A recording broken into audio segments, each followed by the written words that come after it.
everyone, welcome back to my channel. This is Dr. Spinach. So what is this video about? This video is about how you can clear your OET exam just like I did. And why am I telling you this? Because as I mentioned, I cleared the OET exam with 1 A grade and 3 B grades. So before beginning this video, let me just tell you what are the things that I'm going to cover in this video. So I'm going to tell you about OET, the cost of this exam, and many more basic things.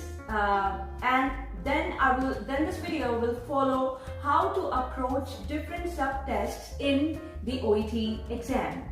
So let me just start with the first question, and that is, what is OET?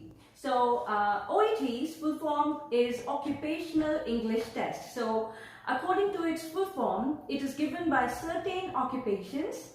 Now these occupations include professionals from healthcare settings. And well, this is an international English language test that, as I mentioned, can be written by healthcare professionals. And why do they write this exam? In order to register themselves in an English-speaking environment or country. The next question that arises is, who are these healthcare professionals that can write this OET exam? So these healthcare professionals are mentioned in the OET official website, and well, most of those who write OET are doctors and nurses, and some other that I can mention is dentists, pharmacists, physiotherapists. And moving on to the next question, in what countries is OET accepted? So well, naming just a few, these include Australia, New Zealand, the United Kingdom, Ireland, the United States of America, Singapore, Namibia, and so on. Rest of the countries which accept OET and rest of the organizations which accept OET are mentioned in the OET official website itself.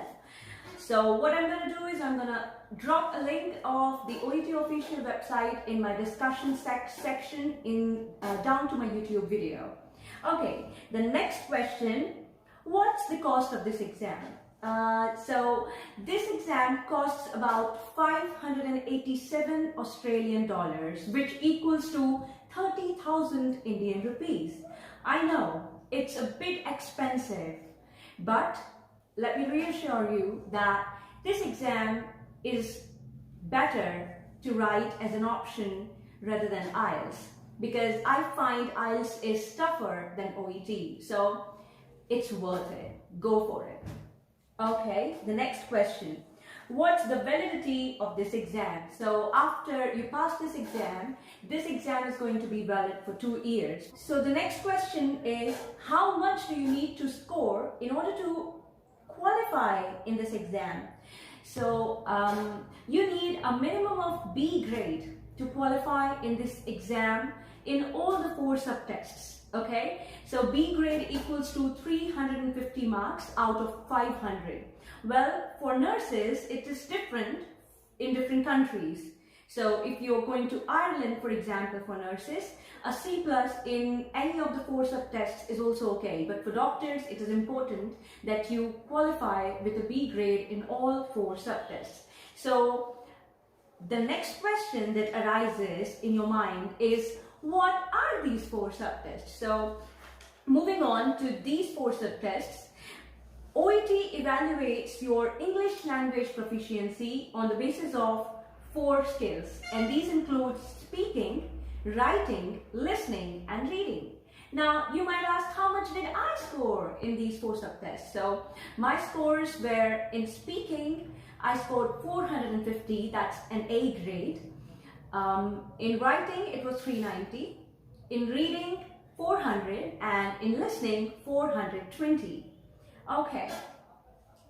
Some of the students have asked me question whether they should take up coaching or do self-study, or whether how did I prepare for this exam. So I took coaching for this exam. So just take it this way.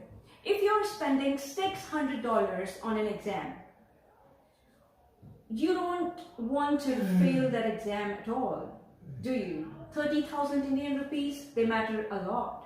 So it's wise to spend on a coaching so that there is a surety that you might pass this exam, because you get speaking feedback and writing corrections that are very necessary in order to clear this exam. Yeah, so I took coaching, and another thing that I really believe in is, this is what my father used to tell me, that anything that you spend on education is not a waste.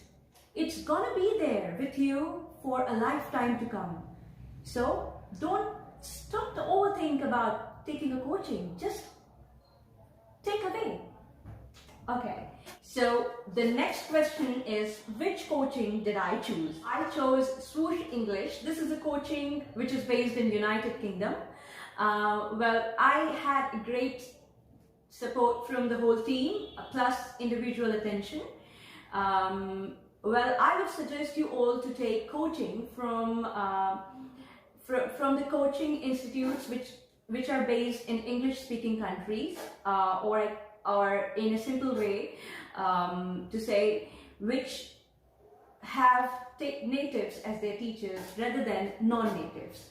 So this is because natives are well equipped to teach you English language, since their first language is English, rather than non-native teachers.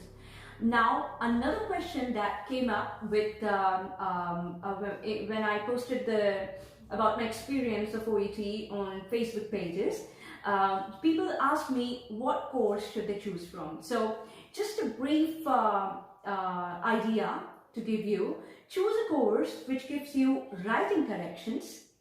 So at least 5 to 10 writing corrections, minimum of them, okay? And then speaking feedback, which usually are given in live classes. So make sure you have live classes, writing corrections, and speaking feedback in the course. So I chose premium course, which covered all of these. So you can choose any one from any coaching you like. Okay, the next question: how much time did I require for preparation? So I required a total of 45 days for my preparation. In the first 15 days, I was reading just half time, like I was not giving my full to it, and I just went around to see what OET is about, what are the subtests, and what's the format of these tests, and understand how to approach these tests. Now, in the last month before my exam, I took it a little bit seriously, and I started studying full-time. Now, what does it mean when I say full-time? That means I used to study at least 4 to 5 hours or 3 to 4 hours in a day, in which I would cover at least 2 subtests every day.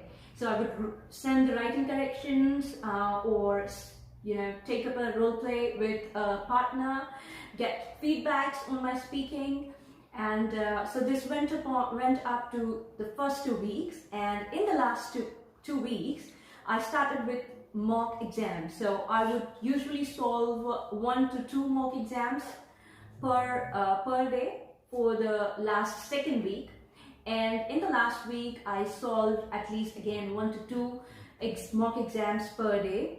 And I made myself sit for complete 3 hours without any toilet breaks, because I wanted to give myself the conditions that are going to be same as in the OET exam, so that I'm not under very much pressure, so that something new doesn't come up to me. So this is how I prepared, and finally on the day of exam, remember to reach before time, at least 10 to 15 minutes before time, so that you have time to calm down your nerves and relax, and just don't think about anything, blank mind, just absorb your surroundings, just like what I did, and greet everyone, say all the best to everyone, smile, and then go to your exam hall. You will feel a very positive energy coming to you. And remember, just a day before exam, don't study anything. at least after 4 or 5 p.m. and just enjoy yourself, don't study anything, and take a 6-hour sleep minimum of, so that you give your mind time to refresh, to recharge for the next day. I slept for 6 hours the day before my exam. I didn't study anything after 4 p.m. I went to a friend's home and played with her niece, spent time with her family, and finally I went to the exam center the other day. Calm, completely calm, and in my nerves not taking best of me. So just take care of that thing, okay? Okay, so the next question is, how did I approach individuals?